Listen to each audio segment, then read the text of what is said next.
Hello everyone, we're back with another exciting episode of the Dead Air podcast, and we've switched it up on you with a Halloween Spook-tacular special, bringing in the LASH, alongside Vindicta.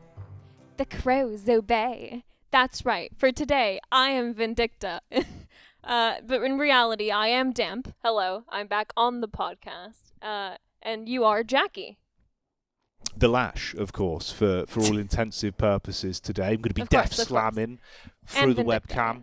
Yes. Yeah, it's a nice little duo. It actually kind of works out pretty well. You know, you pin them in place, I pick them up and slam them. It'd be a hell of a WWE combo, Daisy. We've been sucked out of the cursed apple. We've ended up here on a dead-end podcast. Dead End podcast, bloody hell. I know we haven't done one in a while, but that's a bit of a sly dig. For the Jesus. insult, sorry. Yeah, I know, I can't believe it. I'm coming in Fair hot. enough. I've got dishes spicy. to dish. Sorry, I can't believe it. But it is Halloween, guys. We are ready with some spooky stories and also to break down the most recent patch. There's been some major changes we need to go over, Jacky. Yeah, it's been a lot going on. Obviously, you know, we had Yoshi basically saying like the Valve team's working on a major update for sort of December time. So that's cool. That's something to look forward to. And then they were nice enough to obviously give us the remix, I suppose is the better way to phrase it, right? We had the Halloween update back in 2024. We've got a newer version of it. It's the same kind of ideas, right? They brought back the masks. We got the creep with the pumpkin heads, I suppose, the denizens were re-themed as. So that was nice. It was a nice little addition. Considering it seemed like the main focus of that patch was just balance. And I think they did a good job with it. You know what? Like, I think for it being, you know, just a remix, I think it's what's necessary for the long-term development of the game. I'm sure they'll come up with, like, holiday events, you know, but then they'll do it properly. But for us to even receive a Halloween update at all is such a treat, you know? It could have been a trick, Jacky, but instead we've received a tasty treat, and I'm sure that in the future, the Halloween update will be like super in depth and like more, you know, intense because there were some bugs I've caught with this one, having it be just like a remix of last year, and the game having like developed so much, but it is still so sick, and I love to see it come around each year. I wonder if it'll be the same next year. We'll see what part of development the game is in, I suppose. Yeah, I guess it's one of those, right, where you can see, obviously, I suppose you don't want to commit too much time if it's not a high they're changing assets. Yeah, that's what I mean. Like, if things are going to change, you spend all this time making just one specifically re-themed version of it for just Christmas or just Halloween. Right. It might be replaced forever in, like, a couple weeks' time. You never know, you know? Why would you do a big update for a Band-Aid? Yeah. I think at that point, just wait for the game to finish development, and then we'll get like the intensive ends that we're looking for. But for now, it's really nice that we even get anything. So no, exactly. Nothing will be the same, will it? That's kind of the better way to think about it. At least I've seen a couple of people that sort of had mixed rhetoric where they like, they've rushed it out. It's not that cool, and it's like we could have had nothing. You know, That's what I they mean. went out of their way to give us a Halloween update. Yeah, and also I think the only bit we really needed was what they gave us. Like, the trees change color, you get the spooky pumpkins. Dude, can we talk about it's just the a little trees? detail. It's so cool. Like, so we talked about this off the podcast, but my dream is that, like, with the seasons, you know, like winter, spring, the trees will change with it, like they did with this Halloween update. I love to see the autumn trees, and then in the winter, I'm hoping there'll be, like, no leaves, or, like, in the spring, they'll bloom or something. I don't know. I just think, like, seasonal trees could be really cool. I just wanted to put that out there. I do like that. I think it's fair. I mean, we had baubles in the trees last year for December. Oh my god, yeah. Right, with the Christmas update, we had the presents with stuff like that. It's a fair baseline. I think, like, the idea of at least you can see them testing kind of concepts, right? Of like, we get the masks, which this is now the first time we see all the 6 new heroes that came in. Was that in August? It was August, I think, right? It was like near Gamescom time. Yeah, it was actually, because we were away, weren't we? That was when they shipped They all love the new shipping heroes. Updates when we're away, by the way. You're away It's at a classic. PGL right now. We had to do patch notice, like, on the fly. Yeah. It was crazy. Mad stuff. But we just expect it now at this point. So August does seem right for that one, actually. But I did want to say, if we're on the topic of, you know, things that we like, changes that we've enjoyed in Deadlock, there has been a thread on Reddit. People have been talking about what's their favorite change in Deadlock so far, and with it being like a year now, since our last Halloween update, I wanted to ask you, what was something in Deadlock that you liked? What was a change that you enjoyed? Ooh. There's been so many. I think especially even if you kind of contextualize it from like a year from that Halloween event last time, when you go back and you look at the footage, it's so silly how different the game looks. Like you kind of forget, right? Because it's hard to like compartmentalize it and put it in a timeline sort of accurately. But I'm pretty sure we were still on 4 lanes. Still the old sort of lighting, old map. We were still on what's it called? The lighting, dude. It was so bright. Yeah. Now, that was the prettiest skybox I've ever seen for sure. Like, it was so pretty, but it was way too bright. It was quite I bright. will say. It was not the mood, not the vibe. You remember they had that transition as well when like the eclipse disappeared. That ironically, I'm pretty sure when looking back, right? So they added the Baroness on Halloween 2024. That was the first time we ever got the Baroness model. That's also the update when the skybox changed, when it got rid of the eclipse and it had like the weird skybox where the lighting changed and there was like a load Everyone of it. freaked Was like, this out. is awful. I didn't like it. I don't think Gabe Follower liked it. Nah. Yeah, there was a lot of people that were like, what's happened here? Yeah. No, because it was such a beautiful skybox with a beautiful eclipse, and it felt like the lore was all there. And then all of a sudden, it was such a huge change all of a sudden. It was a kind of a shock for people. But I think we've mellowed it out really nicely. I think the vibe now suits it. The contrast now, like I wouldn't change it from what we have now. I think like the lighting update we got when all the new heroes came in, and it got far moodier. It kind of suits it. The glowing lights, yeah. Well, yeah, in a weird way, I think that actually helped as well. Where it's like somehow Valve have figured out how to make like nighttime maps with even better lighting using the contrast. It's like Train in CS2. Like they've just started nailing it somehow with Source 2 to make kind of like moody maps look cool. Which always, I feel like everyone used to just say, oh, you can't have a nighttime map. You'd never see anything. But Valve were just like, well, all right, what about this? It's like movies. I don't know why there's been this phenomenon with movies recently where if it's nighttime, you just can't see. Like, they make it so dark. But old movies do it really well, where it's like nighttime, but it's just kind of blue. It's not dark. You can still see what's going on. So I think Valve have really struck the line there perfectly, where you're right, they have come up with like amazing nighttime scenery. And I think obviously atmosphere and aesthetics and everything comes later in development. It's not a high priority if things are going to keep changing. But already you can see the kind of atmosphere they're building. Finally, they're integrating lighting into the game, and it's just so nice. And I know that a lot of people will miss the old like the old skybox and lighting from old Deadlock, because it is kind of nostalgic to look back at it. But at the same time, it's like, this is the vibe in reality. Let's be real. The game looks like the game, you know? I think it looks far more like kind of what we imagine maybe a finished version or quote unquote, release version of Deadlock will look like at this point. I think they've taken a lot of time to find its identity, because obviously that build and those older builds, we were fresh off the back of Neon Prime. It was all just about like testing the gameplay, testing the ideas. So I think a lot of us kind of, I don't know, maybe fell in love with some elements that were never meant to stay. Because it was so bright back then. But obviously that lighting... God. It was so bright. But it was really pretty. Yeah. Like, I agree. I know it did people look will nice, miss it, yeah. but it did look nice.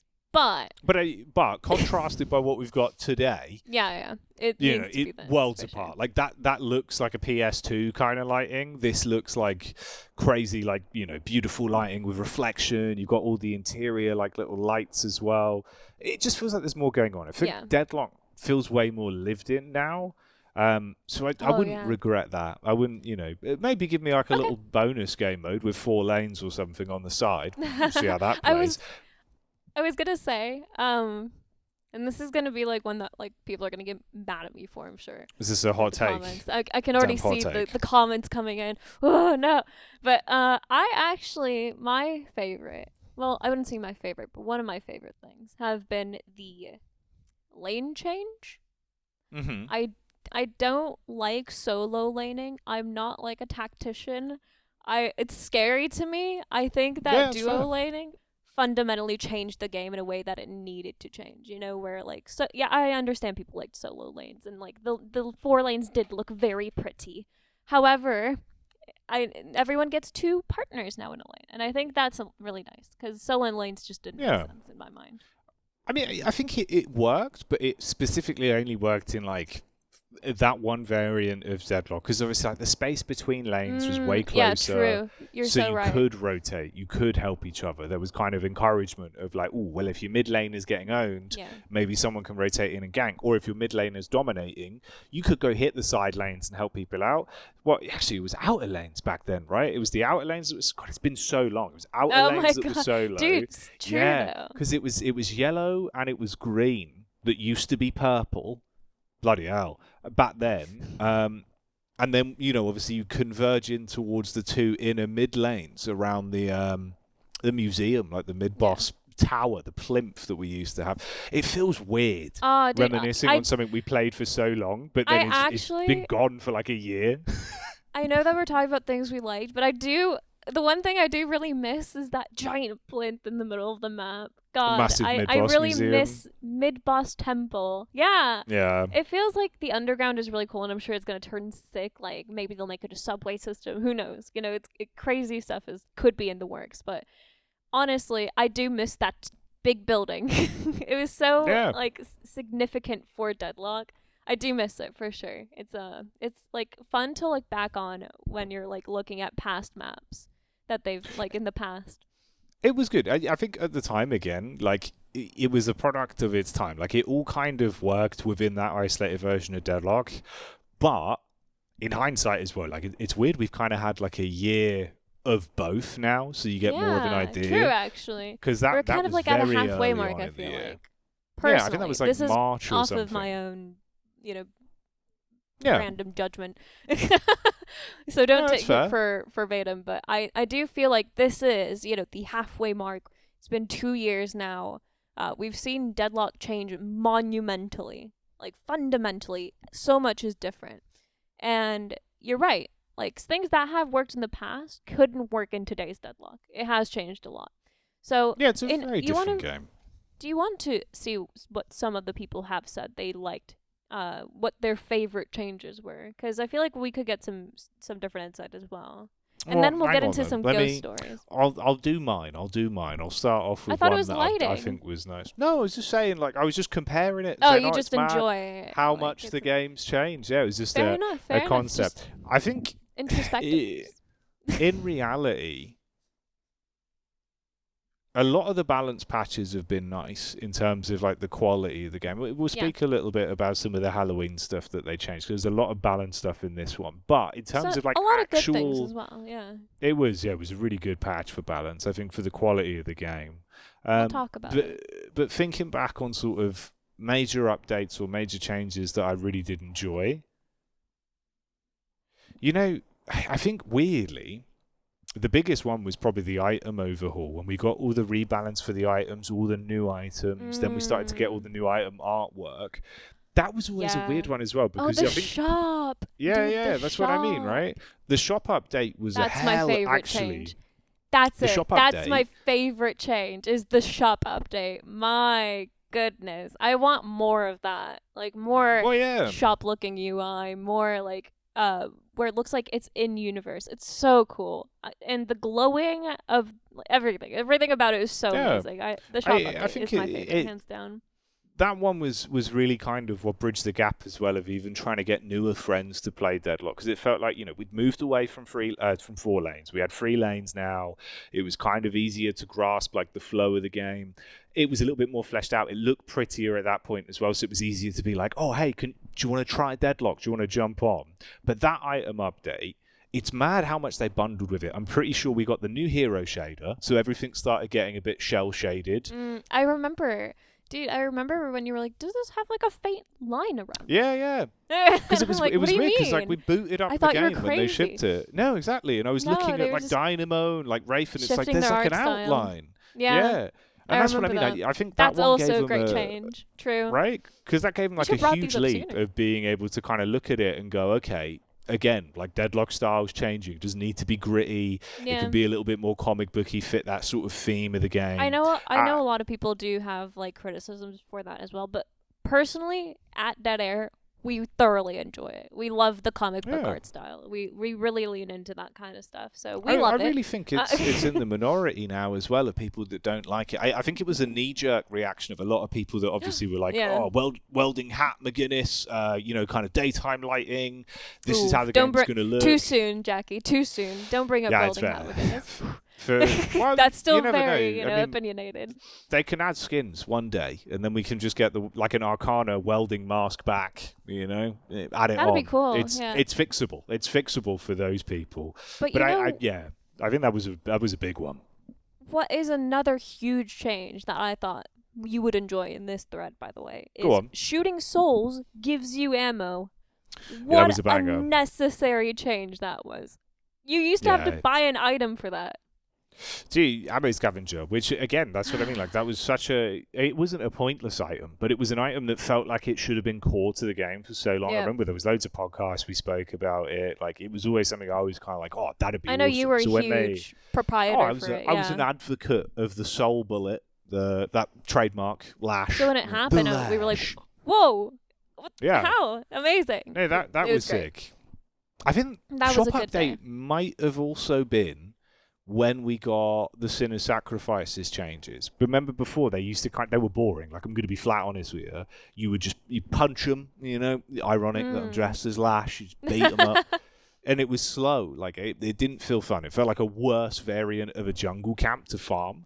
Now they're, like, arguably the funnest thing to do in terms of being like, Sinners are up, got to go steal that. Golden buffs. Like, also, on launch, they were giving you like 5 golden buffs or something absolutely ridiculous. You could win games off of just Sinner Sacrifices. Like that. Like you said, a lot of the game balances have been very reasonable and have helped the game feel a lot better, I feel. Like there hasn't been any balance update that for me I've gone, what's happening? Maybe like a few heroes here and there, but overall the balance patches have been really good and consistently on point with Valve.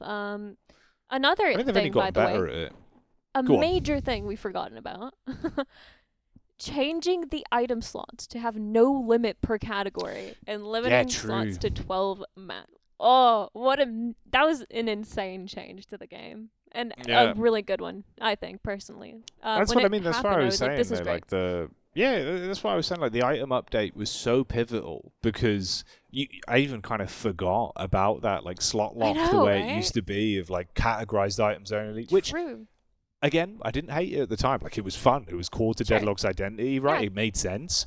But this is arguably way better. You have expression of freedom. It's up to you. Like, you're going to make a bad build, that's on you. You're going to make a really cool, intricate build. Dude, I love it. Go for it.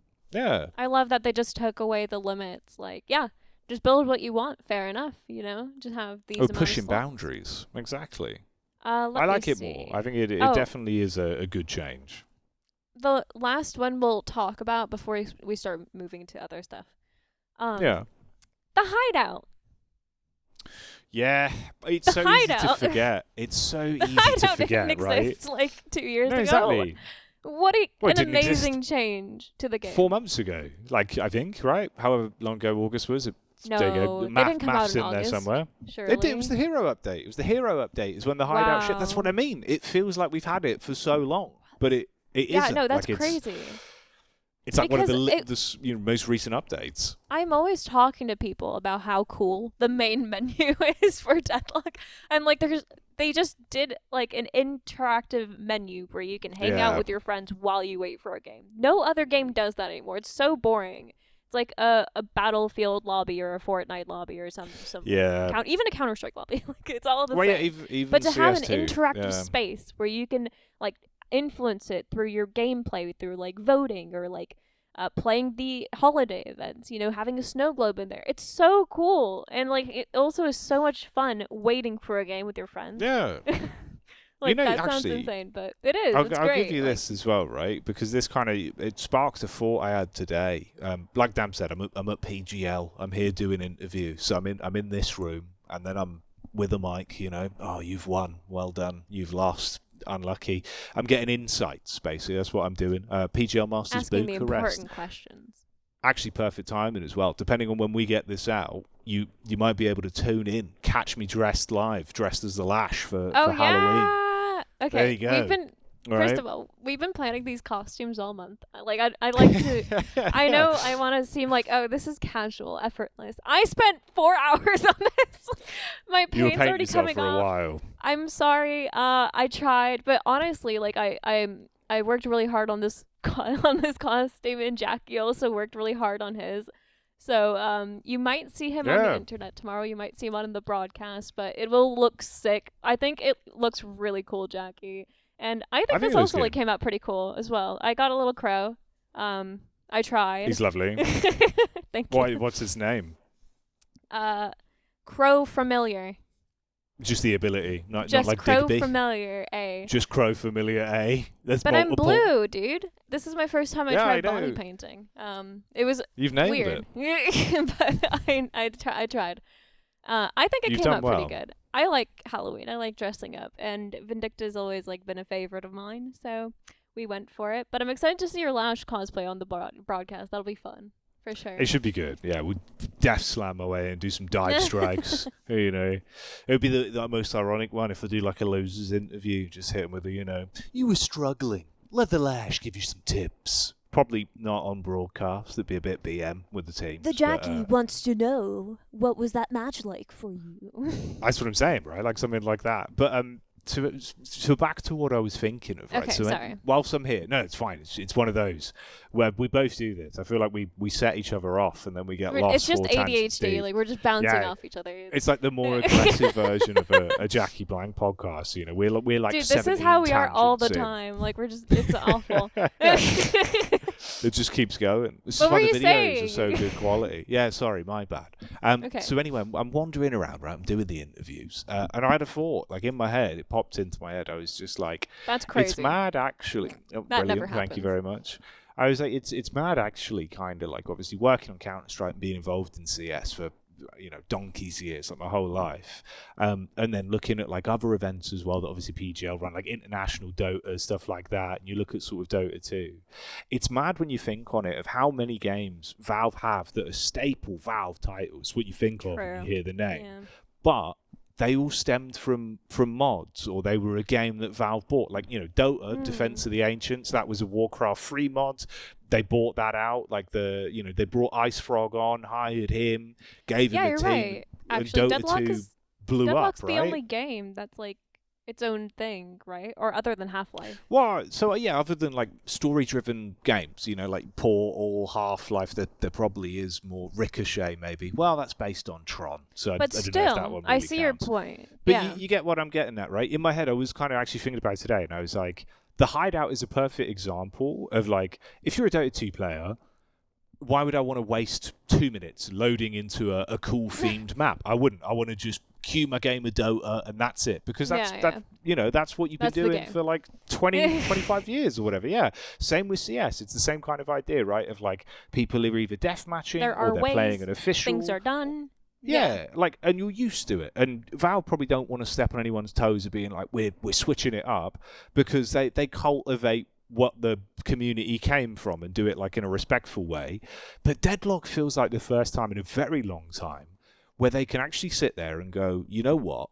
Throw anything at the fucking walls, and if it sticks, do more of it. And the Hideout's such a cool one where it's like you say, I don't remember the last time we had like a multiplayer game where we could all hang out in the same place. We're practicing together. You can show your friends item builds. You can use like the old Neon Prime items with like a little mod menu, and be like, hey, look at this. I'm a A130 Warthog McGinnis shooting 1,000,000 bullets an hour. Oh, I hate that. You always do spawn that. camp you when you're coming through the shop. It is a nightmare. It's a toxic You should make trait. a tutorial on that, like a short little thing to tell people how to control their friends, because it's awful and I hate it, but people would love it.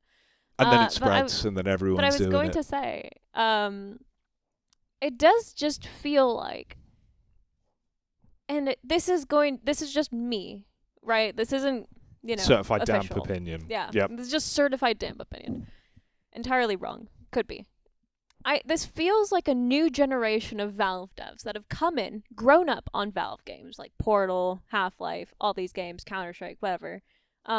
They've come in and they're working under these people and making their own things, because the people who have been at the company for a long time, Gabe has his yachts, things like that. I feel like now this new generation of developers have come in and brought their passion to Valve and try to experiment in some of the games like Counter-Strike and stuff like that in their own way. But Deadlock is really the place where they can run free with the passion they have for game development and like the things that they've grown up on that they want to try and introduce to new people. And I love that. You can just taste it and you can see it in Deadlock how creative the game development is. Whereas in Counter-Strike it feels like it is very restrictive and you do have to stay within a box as to not piss people off. Because obviously, that kind of I remember even back when I was competing, or maybe even just a couple of years ago, before CS2. I think CS2 really mellowed me out. I was like, you know what, I'm up for anything. Let's change stuff. Dude, that was the moment that you chilled out. I remember you were such a Puritan. You were very a stickler, and then CS2 came out, and you were like, you know what? I'm just gonna let it take Let's me wherever change everything. It goes. Whatever they want to do with the game. You changed your config, everything. It was a whole new game. But I think that was, it's a good testament to obviously they're allowed to express themselves. You can kind of see that in a lot of what Deadlock is now, right? And it's funny you say that as well, because that sort of sparks memory of remember when Yoshi and them were saying obviously they brought on some of the guys from the ex-Hoppo Games teams like Risk of Rain. Exactly. You can see that influence now, the new heroes, the way stuff's changed. It feels like it's got a bit more it is a MOBA, it is a third-person shooter, but there's a bit more going on as well. You can kind of play it like a roguelite in your own way. Don't throw your runs. You do have 5 other teammates, but it does feel like it just feels like it it's would changed, benefit. I'm not gonna lie. I feel like with Deadlock could benefit from some sort of roguelike element. I feel like these developers are also perfect for the task. We'll see. Maybe they'll come up with some cool items they'll throw at us, but either way, that could be sick. Roguelike Deadlock one day. Make it happen, Valve. But otherwise, I just think that the creativity coming from the team is amazing, and you can just see it's a passionate group of people who grew up on these games and now just want to bring that joy and innovation as well to the world via their own stuff. And Valve is just enabling them to do that. And I don't know, it's cool. I like to see it. Deadlock is an experimental hub for everything. Yeah. And it's very sick. No, it is cool. I feel like, you can see there's kind of a lot of people with different ideas and a whole load of passion. And it's sort of just become this hodgepodge of a very fun game. But that's what I was thinking. I was having those thoughts where I was like, it's mad how much Deadlock does now. There feels like, obviously, if it was an existing IP or if it was any other company, someone would be like, oh, we have to ship it. What about the player numbers? We have to do this. Whereas it's dude, you know what? Yeah, that doesn't matter. This game... Val, I think it was the Gabe quote from years ago where he's suck is forever, a delay is for right now. So it's they're letting people play it, they're testing it, they kind of take their ideas, and then we get an update every now and then. Dude, I mean, if this is how much the game's... has been in development since 2019, supposedly, as far as we know. It's been this long, Spend as long as you need to finalize the product when it's nearly perfect, but you need that extra bit of time to cook, I think. Well, I we're think nearly there. It's probably one of those as well where it's obviously they look at it objectively from the sense of at first it was, tighten up the gameplay, and then I guess they must have probably had a big meeting where they're right, we don't want the solo lanes, because you were saying, some people just didn't vibe with it.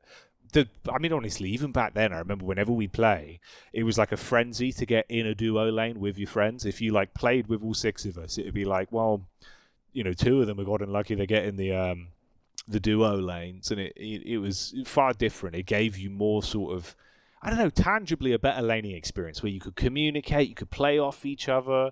The solo lanes were fun, but again, just felt like you were kind of waiting to see your friends. Maybe you be in a solo lane the whole game, and it just didn't really work the same, Yeah. You know what? I think it's time we move on to either talking about the patch or telling some ghostly stories. Ooh. Which one do you want to start Bloody with? See, normally it's me that does this. I'll bring it along. I tell you what, let's have a look at obviously the October update we got. Then obviously we briefly were sort of talking about the fact they brought back the Halloween update. I think more so than anything, right? Big picture ticket items for that, the big stuffed animal. I think they nailed it with the rebalancing. I want to talk about Calico first and foremost. Okay, we can talk about the cat girl. Huge nerf. Mm-hmm. Massively so. Some people say over nerf. I say not enough. No, but honestly, like, she got nerfed an adequate amount for sure. She finally feels like you can play against her a little bit. That was needed. So I'm so happy to see this Calico change, dude. Yeah, I think it's fair. Like, they're reasonable balances. Like, technically with the gloom bombs now as well, if you're up close and you land all the gloom bombs, I think the damage is like slightly better. So it's one of those where it just encourages more skillful play rather than. If you think back to like Calico in Hero Labs, she was like a far better McGinnis. She had invisible turrets that meowed at you and would laser beam you to death. Like, what on earth was that? It was awful. Then out of nowhere, right, we get the Calico we have today when she launched. But obviously she was like Giga Chad Calico, just kicking everyone to death, meleeing people in the face, blowing you up, running away. You could never kill her. It just felt obnoxious. So I think because of how like high up she was on launch, I'm glad that they've like kneecapped her a bit. And now, honestly, one of the bigger issues that I had more than anything, even with her being a bit obnoxious and strong, it was that escape potential. It was like permanent cat Calico, always running around, like torment pulsing everyone. Yep. Now No at least longer. they've nerfed the stamina. Yeah, like it's more reasonable now. It just feels like it's a tasteful nerf in terms of like, okay, we'll scale back some of the damage and we'll make it so you can't be obnoxious, which I'm happy with. I think she's in a good place. Like, I'm sure Calico mains will disagree, but AO is what it is. Chief, you know what else I'm LASH. got like you know what else got like a major nerf? Go on. That you say actually didn't get nerfed enough, and I'm sure many others.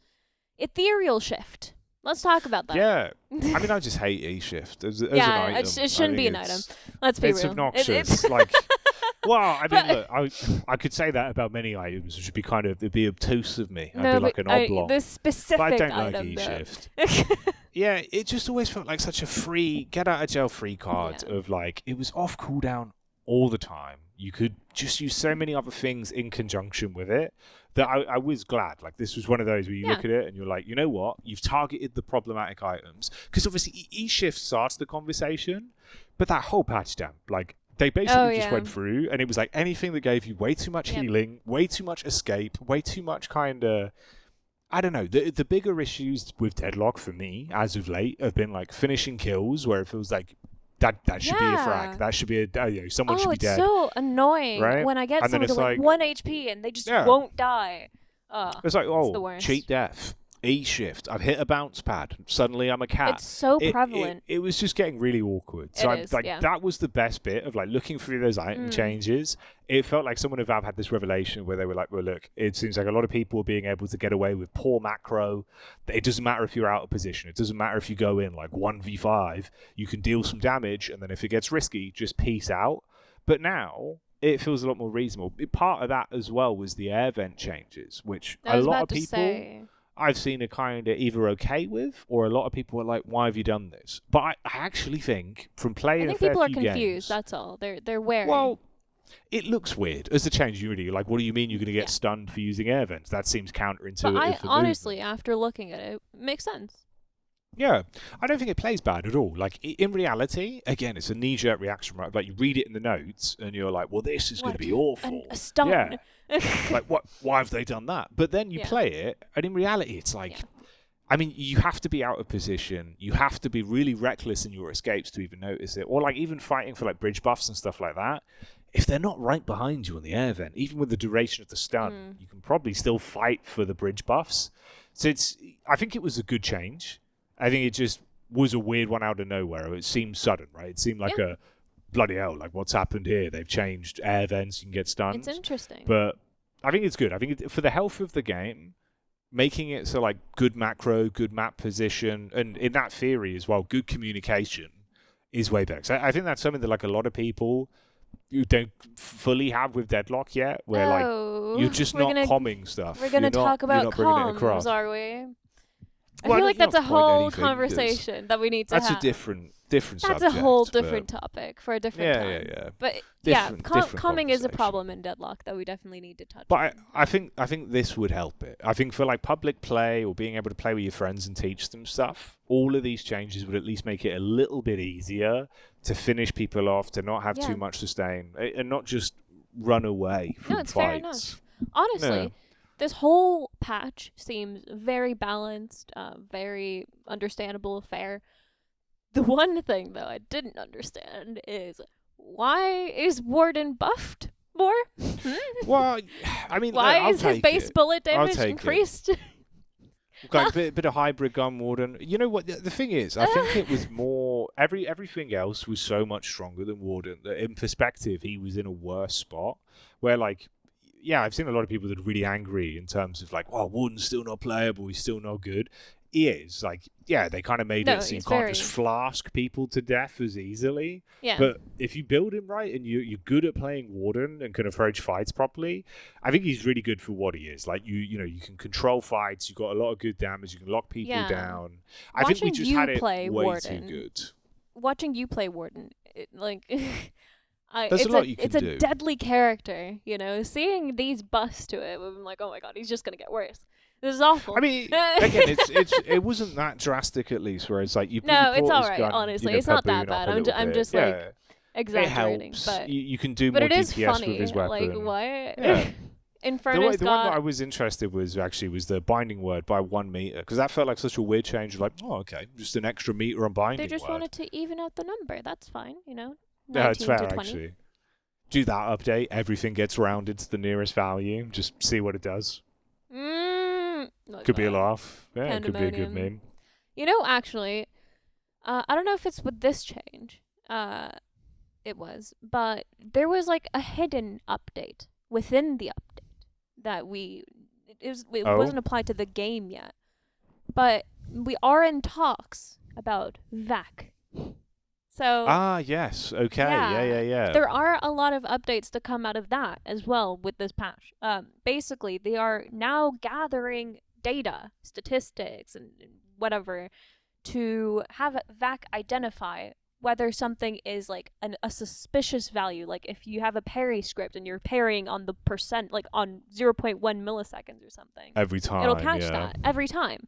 Like if it's an anomaly to the general numbers, you know, so they're averaging stuff like that. I think that's amazing. It's great. Yeah. You basically, for context, people that didn't see, I think Gabe Follower did a good sort of summary about it. Obviously, friend of the channel, so I've taken one glove off for a minute. My hand's a bit warm. But yeah, obviously, you know, check out Gabe's stuff. I'm sure you're aware of who he is. He was on the podcast before. But Gabe did a good breakdown of it where he's kind of like showing off the strings and explaining like his thoughts on it.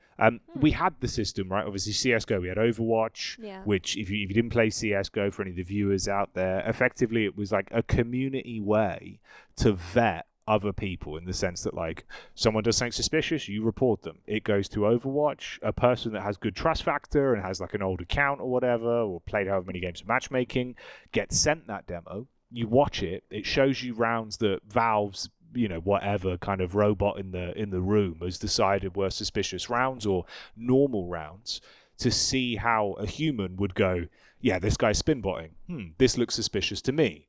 And they would take that to then make a more educated decision on bans, which was a pretty cool system. We haven't got it back in CS2 yet. Ages ago, there was like mention of Overwatch, but it's still not back. So I don't know. But Valve's probably cooking. You know, things have changed. Source 2 now. But these strings at least set us up for the idea that if they're monitoring this stuff, they're monitoring like how long you spend in the shop, how long you do other things. That gives them a lot of tangible data. Yeah, it's a lot of tangible data as well. You could probably look at it and be like, oh, a regular human player has this level of variance. This guy on Haze is only hitting heads. That seems weird. The reason that I feel like this is going to be so much more effective in Deadlock, and why I'm not worried about cheaters right now, because of this announcement that they are doing this. I'm sure it's going to get a lot better when they release the game and they have these systems in place, given the data they've reviewed. It's okay. But The reason that I think this is going to be so much more effective in Deadlock than a game like Counter-Strike is because Counter-Strike, for example, it's all human movement. You know, anything can be like explained away where it's just like, oh, I just moved a little weird or whatever. Like, it's really I hit hard my to keyboard. identify. Yeah. It's really hard to, tangibly identify what is a bot and what isn't when they're getting so sophisticated. But in Deadlock, there are concrete, like, cooldowns, values, things that will be abnormal 100% and will be, like, impossible to spoof in terms of, like, if you're parry scripting, you will be parrying 0.1 milliseconds each time. And that will get registered. And that's a tangible value they can use to see that you are cheating, where we don't have that in Counter-Strike. It is all just like a human moving a mouse and, like, doing things like the way that they think it would look. But cooldowns, for example, if you're spamming your cooldown every time it comes off cooldown, and it's like 0.1 seconds, it's very suspicious, and they'll have the data to see who is cheating. So I think in Deadlock, it'll be so, like, VACnet will be so much more effective when it actually kicks into play. So I'm looking forward to that one for sure. I mean, I think it's one of those where, like, we had the idea of, like, the frog update where, if it detects a cheater, you can frog them, which is kind of a cool in-universe way. CS2 does the same thing where, like, if VAC Live detects someone cheating, it does end the game prematurely, and it will, like, ban the player or whatever and be like, right, we've cancelled this game of matchmaking, this is suspicious. But like you say, I think, again, it's just more... There's more variance in Deadlock that could be tracked to give them a better idea, even if they do, like, ban waves where you then review later. I think it will just give them a lot of good data. It's like you said, I think it's something for the tangible. future. It's actual good numbers. To see. Yeah. So I think it'll be a lot more effective with this game. And VACnet, I hope they'll bring back the frogs. I'm sure they will. When everything's, haven't seen like, the frogs proper. in a while. Yeah, I don't know if people that still was get such frogged. a good system. People really enjoyed that. I'm sure they're working on something in the background.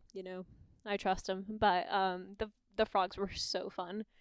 Yeah, I'm really excited for VAC to come in. But aside from that's been the general updates recently. Is we got a Halloween update, we've got an update on VAC and cheaters and stuff like that, and we got a balance patch.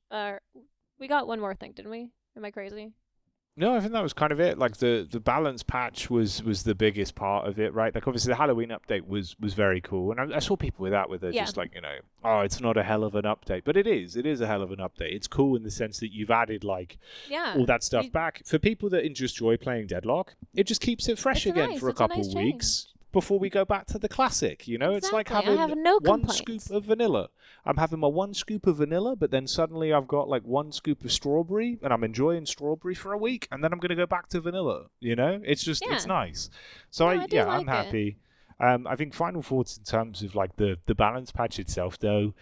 Item updates were great. You've removed a lot of, like, obnoxious self-sustain, being able to play with poor macro. I think they're trying to help you kind of finish kills. I think the quality of games I've had afterwards, again, I've seen sort of various opinions on this. For me, it's been really good. I think, like, the games have been tighter, they've been funner. They still are entirely won off the back of mid-boss, but that's a topic for another time. But yeah, it's good. It's fun. I'm happy with it. I think Valve have been really having a good finger on the pulse in terms of, that's an issue, let's fix it this way. And this was a great example of that. And another thing is they also announced that they have a major content update coming. Another one. Yeah. Like, we're so spoiled. It's ridiculous. Yeah. They're just giving us so much content, and they don't need to do it. But I think it's, like, also the pressure from the community in some sense. But at the same time, we just got so many new heroes and the hideout in August. Another content patch coming, I think, planned for December. We'll see. That's so soon. What? Yeah, I know, it's not far away, which probably means that I don't imagine we'll get anything crazy outside of balance patches up until December then. But honestly, I don't think that's bad. I think the balance of the game and the core flow is in a really good spot. I'm happy with that. And then, me too. God, if we end up getting, like, more art or more heroes or whatever else they're working on, like, that'd be unreal anyway. So I suppose we'll see what we get for December. That might also mean game modes. Will they bring back the skins? Obviously, we had the custom skins for December. Yeah, do they do that again? That's the question, right? I'm gonna just quickly drop my thoughts on that, and then we'll move on. I think skins, they're not. I think they're just for fun, just like the Halloween update. Like, it was just kind of to give it's a bit of a some goof. people a little treat, like to keep it fresh. I'm not sure how they're gonna do skins, but I'm sure there'll be like variations of the character or something like that, in different skins. So maybe this will be a part of that, but either way, who Yeah. knows? I mean, If they make a even return, if I'm happy. But it's just a that's little what I silly mean. treat, I think. If you think about it, that October update last year was very clearly a few devs in the office having fun and being like, this is easy enough to retexture, this is easy enough to change. Boom, there you go. Enjoy it for Halloween. And it feels like, obviously, long term, they do this kind of stuff in Dota. We used to do it in Counter-Strike, where you get really elaborate seasonal updates. Unfortunately, we don't really anymore. But I think at some point they're setting the groundwork for... Oh, yeah. They're going to get more elaborate. They're going to have more Yes. to them, right? Like maybe the patron is a giant pumpkin. Who knows? Maybe it's like a Dota-style wave defense. Dude, I guarantee that they're going to do, like, insane holiday updates, which is why they didn't bother doing, like, a crazy revamp of last No. year's, because the game's not going to be the same in a year. Why are you making, like, a temporary update for what is, a temporary game at the Something you'll the moment? replace, yeah. Yeah. So it makes sense why they did it this way, but I'm sure that they have like some crazy stuff planned to kind of like make up for it. I think I the think so. Halloween and the Christmas updates in the future will be really cool. Either way, I'm really enjoying it. Like the aesthetics Yeah. are really fun. Like the change of pace is cool. They seem like they could be staples for the future, so we'll see. But again, even with that one, right? Like that Christmas update, you could see they were like retextures or recolors that probably a couple people in the office were just like having fun with. They're like, look, we could make Seven's head a cookie. And they did, and that was cool. Yeah. But Dude, I I think love it's that. one of those where it feels a bit entitled. Like from our side, if we were like, oh, I expect the skins again. It's like there's a lot more heroes now. Like there's a lot that's Yeah. changed. It's probably harder. We're like they're also messing around with like They're all the changing animation heroes stuff. as well. Yeah. Yeah. I feel like do you know if the current models are on the current gen of animation, or if they're getting updated, or what's I the think deal? there's a mix. I think Valve as a company, like this is obviously more from the CS2 side of my brain, but it's like we got that big Anim Graph 2 update. For those of you that don't know, there's like the two types of animation system in Source 2. From The how old I one and the understand new it. one they've made. Yeah, so basically Anim Graph 1 was made for Half-Life Alyx, so obviously it was very like data intensive in terms of networking those packets because it was a single player game. So it's a VR game, it's a Half-Life game. They're getting used to the new system, stuff like that. So then when they shipped CS2, people realized like the data that you're transferring for these animations is through the roof. Like I was talking to some of the refrag guys about it, and they were saying like it's insane actually how big these packets were and how it works. Like if you remove a bot from a refrag server, like it spikes the data so much due to how it processes it. But what was this? I think this was like a couple months ago, maybe. It was around the same time as the Hideout. We got Anim Graph 2, and they redid all the animations for all the guns in CS2, right? To literally fix that issue of like they're less intensive, they don't take as much data, and I'm pretty sure that's also now what's happening with a good mixture of the heroes in Deadlock, because obviously you've got like some of the older heroes, some of the newer heroes. They're probably just trying to, I guess, port everything over. It's a lot of work. I expect they'll end up all on the new animation system. That's the goal. Long surely. term, yeah.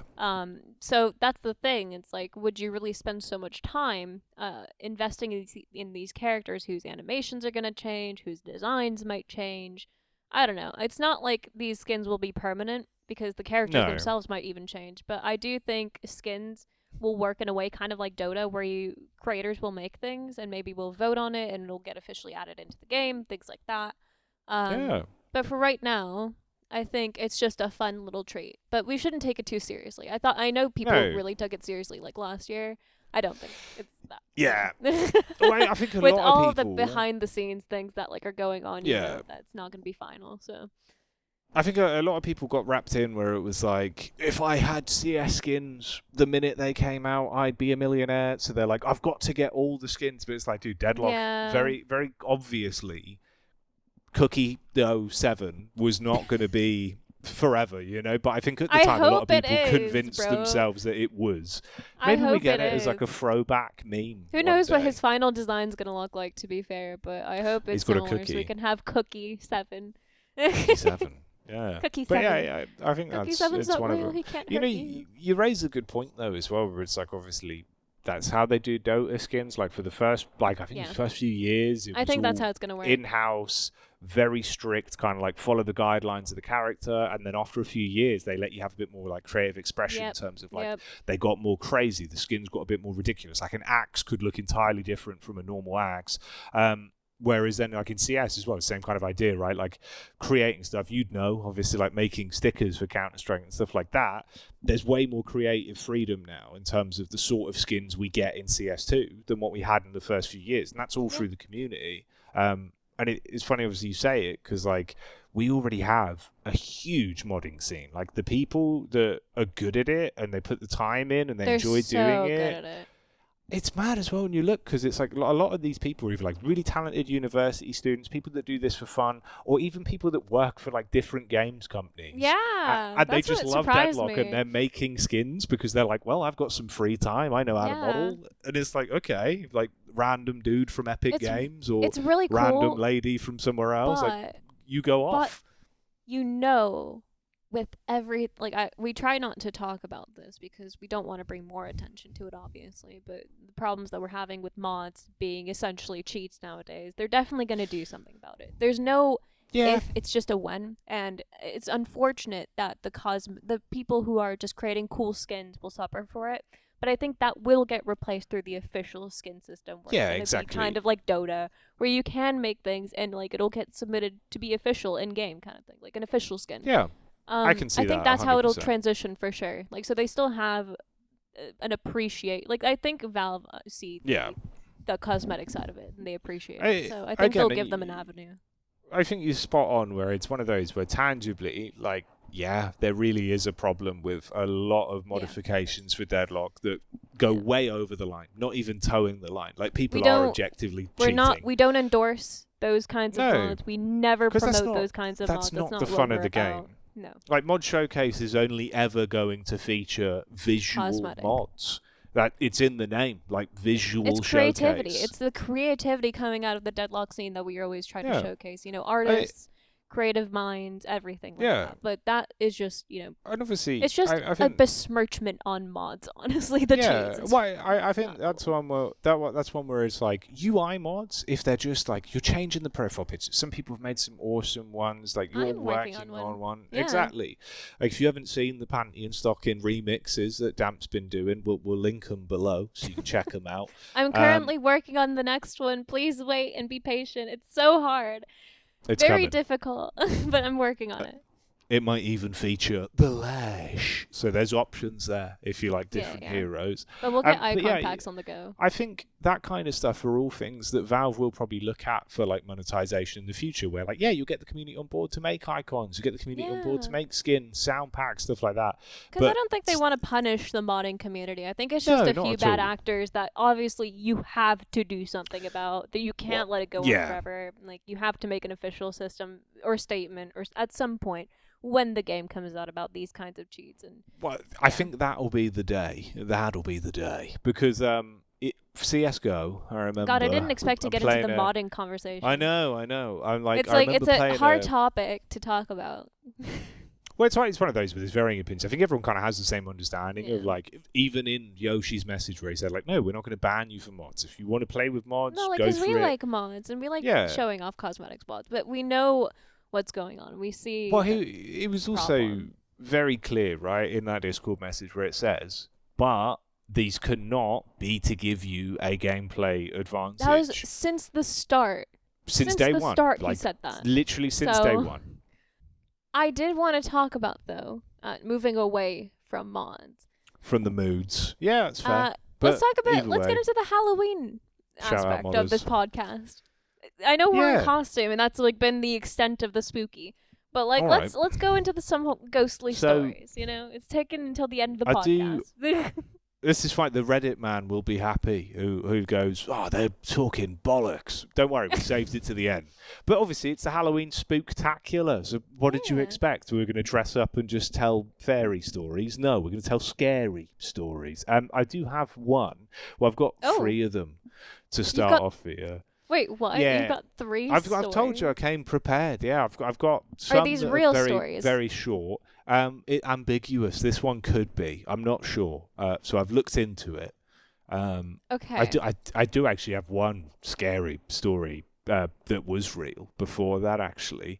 So obviously when I was traveling here to PGL, threw all the stuff for the LASH outfit in the bag.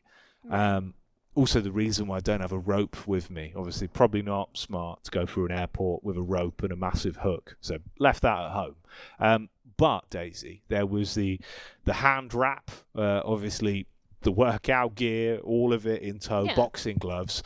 And I got stopped going through the airport. Well, you know when they scan your bag? And I thought nothing of it. I was like, oh, well, it's probably some cables, maybe. Yeah. So she comes over to me and she says, oh, is that your bag? And I said, oh, yeah. And she looked at me and the question really perplexed me because she said, oh, do you do like combat sports, like boxing or MMA? And I went, no. And obviously I'm looking at her like baffled of Wait, but what a weird question. So before you left, also, first of all, we practiced this. If they asked you, you just say, yeah, I'm a boxer. So you could just move on. But it's a bit weird if you do carry just like a boxing, like a singular boxing glove. I know. You prepared your lines. You didn't do Obviously, you were just this confused. would have made entire sense. But bear in mind, like I'm super tired, right? Like I've got to the airport, tired. Okay, Jackie. so you fumbled the question when they questioned you about the boxing glove. Okay, I did not know this. They've opened the bag and they're like, "Well, what's all this, sir?" And I've had to explain. Oh no! Well, look, let me explain. I'm a cosplayer. It's a costume from a video game. Do you know Valve Software are? No, they're looking at dude. me. Luckily enough, I've been most aware. That's not scary. That's just mortifying. Well, yeah, but luckily it was fine. So the airport woman was very aware. She was like, "Oh yes, I do. My son plays Counter-Strike." So I was like, "We're in." Like, you can't arrest me. Okay, there you go. I commentate Counter-Strike. I was like, this is fine. Like, brilliant. What's his favourite team? Oh, I know them. So I was just chatting to him. I was like, well, look, yeah, I commentate video games. I'm a video game commentator. This is who I am. I'm going to this event. So we're working on Halloween. This is a costume from a different video game. I'm dressing up as the LASH. And she was like, oh, all right, well, fair enough then, sir. She was like, I just thought it was a bit weird, but it wasn't about that. I wanted to look through your jewellery because it showed up weird on the X-ray. So I was like, oh, yeah, have a look. I was like, there you go. And I packed it all away, and she wished me a lovely day and said, oh, I've heard Romania's nice. And I said, yeah, it was beautiful. And that was it. I was away. But the LASH did not get arrested, but the LASH did get questioned. So that's now LASH law. Wow. Cool story, bro. There you go, but it's fine. So I'm not scary. on a list. Everything's fine. But that was the travelling scary story. Now we can get into the actual That was meat and just potatoes. TSA. Like, Yeah, TSA is inherently scary. Well, that's the scary you can't just thing. count Exactly. it as There a you go. scary story. Well, it is scary, though. There's probably, well, look, think about it. There's at least 10 people that travel for work listening to this right now in their car, and they're sweating. Yeah, oh, God.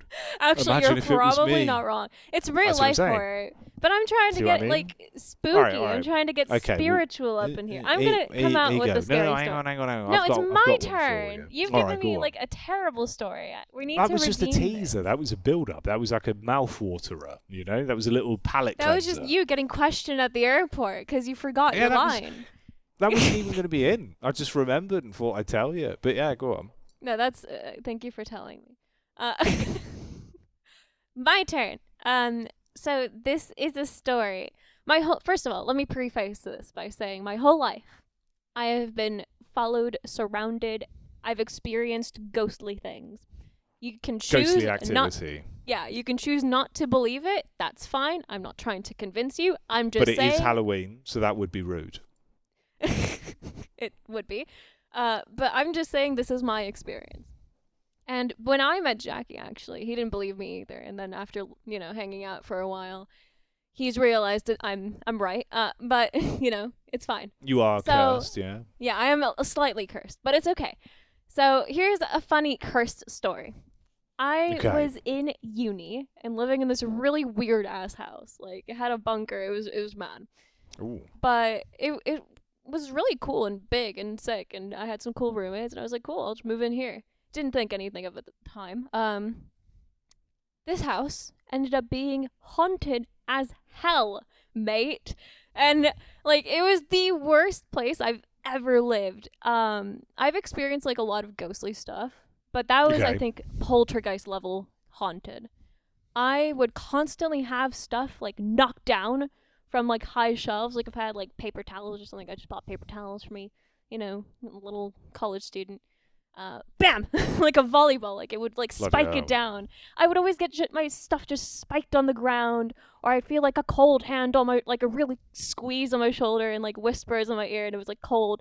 I hated it. It was the worst. I lived in a poltergeist house, and the one place that I thought would be haunted was not haunted. The bunker was like my Bloody safe hell. space. I just always hung out in the bunker to like get away from this ghost.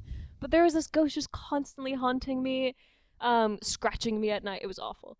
So I wouldn't say I have like a specific ghost story. Actually, I do. So when I lived in that house, at 3 a.m., I went to Always make a 3 quesadilla. a.m. Bloody hell. It's the Peak scariest ghost time. hours for me have been midnight to 4 a.m. So at 3 Okay. a.m., I went Bloody to make hell. a quesadilla because I'm a little gremlin, and I was probably like gaming really late or something. And I go to the kitchen, and the kitchen is the most haunted part of the house. I don't know why, but I went in there and I was like, I'll be quick, it's fine. I pop my little quesadilla into the microwave, and I hear Lovely. like this. I can't describe it, but I've never experienced anything as bad as that. It was like demonic low grumbling, like whispering in my ear from behind me with like a hand on my shoulder, and it was like cold and it was awful. Or like and a daisy. It was like something like demonic. Okay. I don't know, like what, talking backwards kind of God. stuff. It was really Okay, yeah. some Twin No, Peaks and this drama. is legit. Like this is me experiencing like low demonic grumbling in my ear at 3 a.m. And I'm like, great. And I run back to my room, and I'm like, obviously this will keep me safe. My room, my space. But my room was equally as haunted, so it didn't. No, but that was my scary story. Is at 3 a.m. I went to make a quesadilla, and a demon grumbled in my ear or something. Ooh.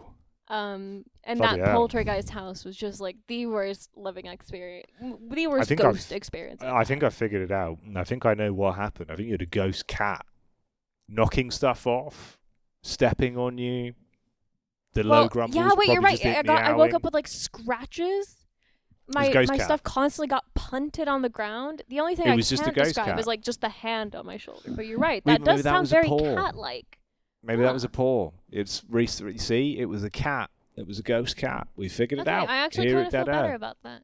Yeah. Okay, now give me See, one of that's your not that stories. scary. That's not that scary. I I'll have give- more. I have more. So I've got a short one for you, and this Okay. kind of follows on. So this is a little short sentence horror story for you. All my life, my parents have told me not to open the basement door, but one day I got curious and I disobeyed them. What is that glowing ball in the sky, and why does it hurt my eyes? Ooh. Ooh, So, you're just reading two horror obviously- stories, 2-sentence horror from Reddit or something. Yeah, but I found some good ones. But that's beside that. Don't ruin the magic. Like they don't know. You know. They know but now. They don't. Yeah, well, you spoiled it now. You know. Yeah, I'm sorry. I've got a bigger one for you here, though. One that I picked out. Okay. Hand selected this one when I got back today. I finished the interviews. Shout out to Elige. It was a great interview, mate. Appreciate it. See how Liquid do in the playoffs. It's probably, but this might not even matter now. It's Halloween. But anyway, so this is one for you called The Smiling Man. So Okay. already that's quite scary, isn't it? You know, Ooh, smiling. So scary. Mhm. Yeah. So about 5 years ago, I lived downtown in a major city in the US. And I've always been a night person, so I'd often find myself bored after my roommate, who was decidedly not a night person, that's a hell of a sentence, went to sleep. To pass the time, I usually would go on long walks and spend the time thinking. So it's a person here, Daisy, living in the US, Obviously, night owl. Yeah, You know, I got wandering that, yeah. around, having long walks. You know, I spent 4 years doing that, walking alone at night, and never once had any reason to feel afraid. I often used to joke with my roommate that even the drug dealers in the city were polite. Oh, a bit of banter. Yeah. But all of that changed in just a few minutes of one evening. It was a Wednesday, somewhere between 1 and 2 in the morning. So not quite peak scary time, according But to you. ghost This would hours, be, for sure. yeah, but like ghostly activity could be recorded within this period of time. If you've had ghostly activity, let us know. Yeah. What time has it been? Write in the comments Leave a comment below. Yeah, we want to know here on the Halloween Spook-tacular for Dead Air. So, this person's walking near a police-patrolled park. Is that a good sign? Not sure. It was a quiet night, even for the week. It was very little traffic, almost no one on foot. And the park, as it was completely empty. Now, they've taken a short turn down a side street in order to loop back towards their apartment. Mm-hmm. This is where I first noticed him. Ooh. Ooh. At the far end of the street, on my side, was the silhouette of a man, dancing. It was a strange dance, similar to a waltz. Well, a man's not allowed to dance at night. I guess not. You know, it's not acceptable. It's just some guy having a smile, dancing Not around, cool. I suppose. But He's allowed. once he enjoying finished each box, what is that? A dancing composition, I assume, some form of, you know. This story is so long. Well, yeah, you've got to build up in it. That's how Halloween stories My work. ADHD can't handle it.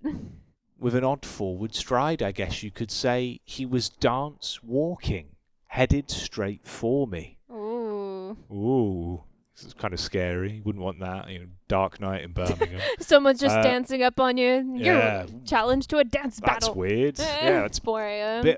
bit odd. All right, Satan, let's have a dance. So deciding he was probably drunk, I stepped as close as I could to the road to give him the majority of the sidewalk so he could pass by me. But the closer he got, the more I realised how gracefully he was moving. He was very tall and lanky, wearing an old suit. Ooh, old suit. Oh my god. Okay, get on with it. All right. He danced closer still until I could make out his face. His eyes were open wide and wild, head tilted back slightly, looking off at the sky. His mouth was formed in a painfully wide cartoon of a smile. And between his eyes and the smile, I decided to cross the street before he could dance any closer. Oh. I took my eyes off him to cross the street, and as I reached the other side, I glanced back and stopped dead in my tracks. Oh, God. He had stopped dancing and was standing 1 foot in the street, perfectly parallel to me. He was still facing me, What but is this, looking pet skunk? skyward, smile still wide on his lips. How are you able to Bloody see hell. that if he's looking up? Yeah, good point. Actually, you've got him there. I suppose, 1-0. Well done, Daisy. Thanks. I was completely and utterly unnerved by this. I think he means unnerved. Started walking again, but I kept This my feels eyes like a on the chat man. GPT story. Well, it's from 6 years ago, so it couldn't have been. Okay, it couldn't have been. okay, fine. It's all right, yeah. He didn't move. Once I had put about a half block between us, I turned away. So he's staring at him like he's some sort of, stone angel. The street and the sidewalk ahead of me were completely empty. Still unnerved, I looked back to where he had been standing to find him gone. And for the briefest of moments, I felt relieved, until I noticed him. He had crossed the street and was now slightly crouched down. God, it's fucking Oh my drifter. god, I don't care. Holy shit. I Right, don't we're care. We're getting there. Come on. There's got to be a good bit. There's got to be a payoff. This scariest All right. part is this, like how boring Right. this story is. So, So for the long. viewers, Daisy, the viewers are loving this, right? The Dead Air fans, they're listening in. This is their Halloween entertainment, all right? Give them time. Okay. I had looked away from him for no more than 10 seconds, so it was clear that he moved fast. I was so shook that I stood there for some time, staring I at him. was shook. And then he started Sorry. moving towards me again. He took giant, exaggerated, tiptoed steps, as if he were a cartoon character sneaking up on someone. But he was moving very, very quickly. Ooh. I'd like to say that at this point I ran away or pulled out my pepper spray or cell phone or did anything at all. But I didn't. I just stood there, frozen, as the smiling man crept towards me. And then he stopped, about a car length away from me, still smiling his smile, still looking to the sky. And when I finally found my voice, I blurted out the first thing that came to our mind, and I just simply said, "What the fuck do you want?" in an angry, commanding tone. Or I suppose, "What the fuck do you want?" What actually came out was a whimper, more of a, "What the fuck?" Regardless of whether or not humans can smell fear, they can certainly hear it. And I heard it in my own voice, and that only made me even more afraid. But he didn't What is react. this, like, Wattpad ass, like, scary story? This is awful. I'm not gonna lie. Like, we're this near is the so end. We're near the end. bad. We're right there. We're on the precipice, all right? We're like, right there. We're right there. please. He stood there smiling. And then just like that, after what felt like forever, not wanting to turn my back to him again, I watched him go until he was far enough away to almost be out of sight. So he just started walking away. So he just left. Yeah, and then I That's realised the scary part. he wasn't moving away anymore, nor was he dancing. I watched in horror as the distant shape of him grew bigger and bigger. He was coming back, and this time he was running, and I ran. I ran until I was off the How side many of the times road. is this guy gonna get closer and get further and get closer and get Well, further? he's moving, isn't he? He's all, you can't pin him down. He's a smiling man. So I ran, and I ran off until I was off the side of the road and back onto a better lit main road with sparse traffic. When I looked behind me, he was nowhere to be found. The rest of the way home, I kept looking over my shoulder, always expecting to see his stupid smile, but he was never there. I lived in that city for 6 months after that night, and I never went out for another walk. There was something about his face that haunted me. He didn't look drunk. He didn't look high. He looked completely and utterly insane. And there's a very scary thing to see. Oh, God, there you go, Harry. Incredible scenes there. Wasn't that terrifying? Are you scared? Are you shook? I'm quaking in my boots. I bet. Fuck me. All right, well, Dude, the the problem beware. is... Wait, no, it's my turn. Yeah, I'm saying viewer beware. Like, bloody hell, Oh, caution. no, I thought you were know? doing another one. I'm like, please stop. No. Parental Um, advisory needed. Dude, the problem with, like, scary stories is that in reality, ghosts are just really annoying.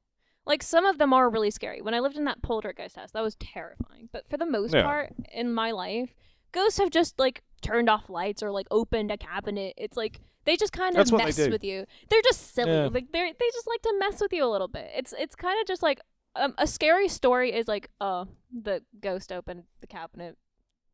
Like, they just annoy you a little bit. It's not actually scary. It's just like a little bit of a annoyance. That's like what in reality Yeah. ghosts do. It's just not. I don't know, man. I do have another one if you are curious. Go on then. What have you got for So, this one's a bit scarier. me? Ooh, I spooky. when I was growing up and I went trick or treating, I went Here, to like I'll this do really. I'll do the music. Hang on. When I was growing up, and I went trick or treating on Halloween night. I went to a rich neighborhood to get their full size candy bar. Oh, rich Yes. people. Stop it! I can't focus. Oh, sorry. Go on. It's okay. I enjoyed the ambience. So I went to this rich neighborhood, and I was like, "This is where you get all the really good candy bars. It's fine." Full size, none of that half Yeah, full size. size. So I didn't really have any luck that night, except because I think maybe I came a bit late or something. But there was one house that was still open. Bloody hell. And I went up to it okay. and I was like, sick. And like this lady, I don't like fully remember this anymore because it was so long ago. Not to say that I'm old, but but there was this lady and she seemed really meek, and I don't really remember our interaction, but she was kind of like hiding behind the door, and she was just like, "Oh, hello," like as if it wasn't Halloween and she was expecting kids to be knocking on her door, and I'm like, "Hi, trick or treat," and she's like, "Oh, Right. I don't have any candy, but I do have some tarot cards. Do you want those?" And I said, "Yeah, I love tarot." I was into witchcraft at the time, so I was like, "Yes, give me those tarot cards." I'll take them. You know, I'll take Right, anything, okay. but I'll take some tarot cards. Sounds she like was a great she idea. immediately perked up. She opened the door. She was like, fantastic. She was like so hyped about this. She basically shoved the tarot cards in my face and was like, have fun, and then closed the door. And I was super stoked to be like to have a new tarot card set, and from then I was like learning tarot cards with it. Okay. Using it every day. Not every day, but you know, I was doing party favors with friends, being like, look, I can read your fortune. Ooh. Stuff like that. But you always pulled the death card. Ah! No. But Okay. the weird things started happening shortly after. This is true. Every night at like 1, 3 2 a.m.. a.m. Okay. around there, like scary hours, you know, classic Yeah, ghost hours. As we've established. I'm telling you, there's paranormal activity during these hours. It's only then. So around this time, every night, I would hear footsteps leading up to my door, like my bedroom door. Bloody hell. And it was like legitimate footsteps. It was like dun, dun, dun, dun. Every night. And I was like, I was expecting it. I was like waiting to see if it's my parents or anyone else. So when it happened, I like opened my door and there was no one there. But every night at this exact time, I don't remember which time, but it was like a very particular time, I would hear footsteps leading up to my bedroom door and just stopping there. And it was like really weird. But at that time I was going through like a lot of ghost stuff. So it wasn't like out of the ordinary. It was just a bit like It's fairly more weird common. than usual. Yeah. Okay. But then even weirder stuff started happening. Like I woke up and every day, not every day, but I had burnt matches start showing up on my bedside table when I'd wake up. And I'm telling you, like no one in my family was doing this. We're all very superstitious of ghosts. Yeah. We all experience stuff like that. So we all know these things happen personally. So we don't do tricks on each other or like, you know, prank each other or anything No like one's that. There wasn't goofing that you. many people in the Yeah. house. So, and it even happened when I was home alone. That was the scary part. I was home alone and this happened. That's when I was like, I need to do something about this because this is dangerous. Like I feel like something's trying to kill me. But I woke up every day, almost every day, and there would be like a burnt match on my bedside table. Bloody Like, hell. and it wouldn't even be like burnt where like a person could hold it. It was like fully burnt. The entire wood, everything from like where you would have to hold it was burnt and it was just on my bedside table. And it was the weirdest thing. A lot of other stuff happened around that time. I think I got into a car accident. Like a lot of like really weird stuff happened and like bad fortune. And I'd wake up with scratches and it's just ghost stuff, you know? Classic Okay. ghost things. And it was there really, a really... resolution? How So, did you deal with this? Yeah, this was the second scariest ghost. The first one was that poltergeist I was telling you about, that first story. Right. This is the Ghost second A. scariest. Yeah, this is like Ghost almost B. a poltergeist, but slightly less than that. So in the end, I was like, right, I'm home alone. I'm getting burnt matches on my bedside table while I'm asleep. Footsteps to my door. This isn't good. I should do something about this. And this is going to sound mental to like, you know, anyone watching who doesn't believe in ghosts, but I'm just telling you for the sake of telling you what happened. I did some research, talked to some of my witchy friends. They were like, what? When I told them about where I got the tarot cards from, they were like, dude, that's awful. Like, do you not understand? That's so bad. Because apparently you can only pass ghosts on if you destroy, like, you know, something that possesses an object, like a ghost, you know, that is possessing tarot cards. That's just stuck with you. You have to pass it on to someone else. So that lady passed on that ghost to, like, little me, little child Daisy, just got handed this Gave you some hunted dodgy tarot card deck, cards. and she was just happy to give it to me. I could not believe it when Yeah, I I found bet. out. Because I was like, do I destroy these cards? Like, no, do not destroy it. Unfortunately, I had to pass it on. So Bloody I did hell. what any sane person would do. I wrapped it up in a little black bag because that's what you do with witchcraft. You seal it up, and then I put it on the road, and I said, free! And someone took it.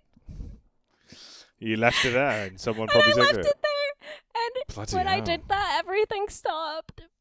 It all went away. What a nightmare. And What I a feel so nightmare. bad to this day that I passed that ghost on to someone else, but I just didn't know what else to do. And when I did it, everything, like, immediately, everything stopped. The burnt matches, the footsteps, everything else that was going on, like, all of my bad luck immediately stopped as soon as someone else picked up the tarot cards. It was awful. and I Christ. washed my whole house with like salt water. It was like Wash the whole. it, Okay. it was yeah. serious. It was really like it was serious, dude. I was getting burnt matches on my bedside table. There were like some other scary There's stuff. got to be done. Yeah. I had to take the precautions, even if I thought it was silly, and it did work. No, it's fair. Yeah. And it I stopped it. I thought it was so silly when I was doing it. I was like, this isn't gonna work. But immediately hell. when someone picked it up and took off with it, I don't know. Everything stopped. So that's my second ghost story. That was the second worst Christ. haunting I've ever had. Yeah. Well, there we go. Okay, there you go. I'm sure that's one that's going to let us know where you rate the spooky story. Smiling Man 1, obviously, and then for sure. Yeah, let us know what your thoughts are, and if you have any scary stories, now's the time to share them, as it is Halloween today. If we got it Put them in out the today, comments. yeah, tell us what you're thinking. All right, well then I'll give you one more. This is another short Okay, one. and then we'll close it off. And then we'll wrap it up for the night, yeah, because otherwise we'll never get to bed. We'll be too scared. Ooh. Which, So spooky. ooh, I'm all spooky. like looking around. I'm like, You on edge now? Yeah. a bit. I was looking back because there's a massive mirror behind me as I'm in the hotel room, and I was like, oh, it would be weird actually if something fell off the shelf now, but nothing has. So I think Things we're okay. always like when We're you're all around right. me, things always just fall down. Things are always getting knocked down. Yeah, you'll have a technology ghost. You unexplained technology yeah. issues only happen with you. I don't know Honestly, I'm convinced this, but I'm gonna say it, but it's gonna make me sound crazy. I do believe like there's some sort of like technology ghost. Maybe it's like electromagnetic Technology. fields or something, EMT fields. why. Yeah. I don't know Maybe you just how carry, they you interact carry a with lot that. of static. You're a very electrically charged human. Dude, no, like- I just have like Yeah. really like I can only describe it as like chronic software gore, you know, like, and I don't know why. There's no Yeah, actual true. like root for it. It's just You just have tech weird. issues for no yeah, reason. it's just strange tech issues and like creepy things that happen like Yeah. on a video and like things I like mean, that. Like look, it's it all would be- very odd. It'd be the worst quality of ghosts. You're getting like haunted by a tech ghost. It's just like a nerd. It's just me. Well, just there with a here's button up. here's my I'm like, going to unplug your Ethernet. Deal with that. here's my hypothesis with ghosts. Maybe Your we just don't have the hypothesis. senses to comprehend them. Like, you know how flies have the senses to comprehend like 100 different colors the Yeah. human eye can't perceive, for example? I think it's the same thing with ghosts. Like, they do exist. We just don't understand how to understand them, you know? It is something that exists in reality, but we don't have the senses to perceive them. But I think some people are more sensitive to it. Some people experience more stuff. I don't know. I'm just one of those people. But yeah, that's my Well, there you go. hypothesis I on mean, it all. Look, with Deadlock being a very occulty game, there's a lot of tie-ins here. Maybe we can do this. We can arrange this at some sort of event. You know, really Some tie sort it of all into ghost event. place. Yeah, like we'll live at a LAN, ghost LAN. Like you Ghost can LAN. only come if you've detected a ghost in your area. One ghost per team, something like that. Okay. We'll I mean, workshop it. it'll a lot of it would Yeah, we'll probably just be workshop it. like AFK, but fair enough. Yeah, true. It'd be a lot of just people not moving, stuff like that. Well, all right. Okay. But then I imagine understand if where you're one coming time something moves, like the mouse moves on its own. Ooh. from. Yeah. Ooh, Ooh. Anyway, spooky. do you have one more story for us and then closing it out? Yeah. So I'll give you this one then. So this is a little short story. It just says, now, be careful. That line of rock salt is the only thing keeping them out, the man said, welcoming my group into his refuge. Sea salt, I clarified. Sea salt keeps us out. Ooh. Ooh. Wait, I don't get it. So implying that he's used the wrong type of salt, and he's put down like a binding ward, and then invited them in, and they've said no. Oh, Sea salt is what would keep us out. I see. Yeah, there you go. What a All right. twist! Well, What a that was twist. Jackie's amazing scary stories. Thank you, everyone. I appreciate it. Round of applause. There's some weird noises coming from the hallway, but it did kind of scare me a little bit. I don't actually think it is anything spooky. I'm pretty sure Fnatic No, are playing practice It's probably games just in the other gamers. room. Yeah, they've been. But it was. It's it was either quite well ghosts or timed. gamers. I was thinking it was one of the two Gs. Like, you know. Ooh. Ooh. In the other room, distant. Yeah. Ooh. Oh yeah, I Oh, looked that's for the funny. people earlier. It's just like the whole prac room's full. They're just playing like Nuke They're games, always getting their going, warm-up yeah. in. Yeah, it's got to be done. It spooked me the first day I got here, actually, because it was like 2 a.m. and I just heard someone going, push up, Yeah. woo! And I was like, what the fuck is going on? But then you remember you're at LAN, so it all kind of makes sense. But there you go. That's it. That's the Halloween Spook-tacular. Technically the first Halloween Spook-tacular. We didn't do one last year. I hope you enjoyed my crazy spooky stories. Feel free to believe them or not. I don't care, but I hope you enjoyed them. I'm on edge now. I'm like, oh, I'm Did I looking around really the room. spook you? Yeah, I think Just it's a don't pick up any weird combination tarot cards. You'll be of fine. very You'll be spooky, all right. spooky stories. You know, we've got ourselves a bit scared Is it for the Halloween. Are you scared of the smiling man? He's gonna get you. Don't say that. I won't be able to sleep. It's what we're going to be thinking about. But he would have. He's tiptoeing at you very quickly. And then he stops, and then he crosses the street, and then he does a little dance, and then he looks up. And then he fucking runs at you at max speed.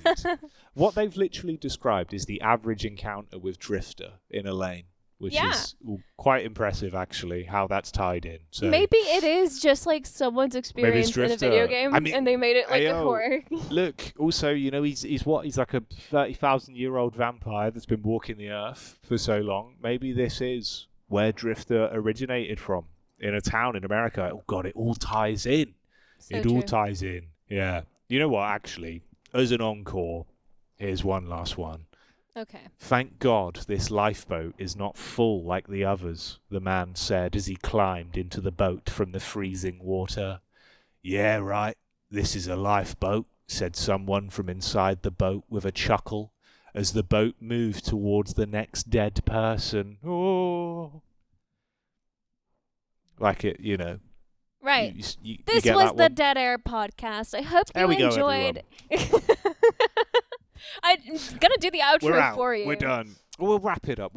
Thank you for watching. We do appreciate your patronage here at the Dead Air Studios. We do. Thank you for putting up with our antics. I know we're a lot. Hope you've enjoyed this installment, little Halloween episode for you. We're slotting this one in. Obviously, we're quite busy at the minute with everything going on. Tune in to the PGL broadcast. Always a fun time. If you want to see me dressed up as Lash, doing some interviews, freaking out some players, and obviously much more content from me and Daisy to come soon. We'll probably be back with another mod showcase. People have been doing a lot of good work there, so would like to carry on highlighting some of that. Yeah, while we can, I would like to. Yeah, exactly. But for now, just in case Valve ever remove the mods, we document them for the future days to come. Write it down. Write it down. Like hotcakes. This was really fun. Thank you so much for bringing me on. It's not often that I come on the podcast, but you know what? Maybe I will. Maybe I will come on. It was the prime time. It was regale the prime time people for it. with more of my tales. Maybe I'll come in. Maybe I'll be blue. Maybe I won't. Who knows?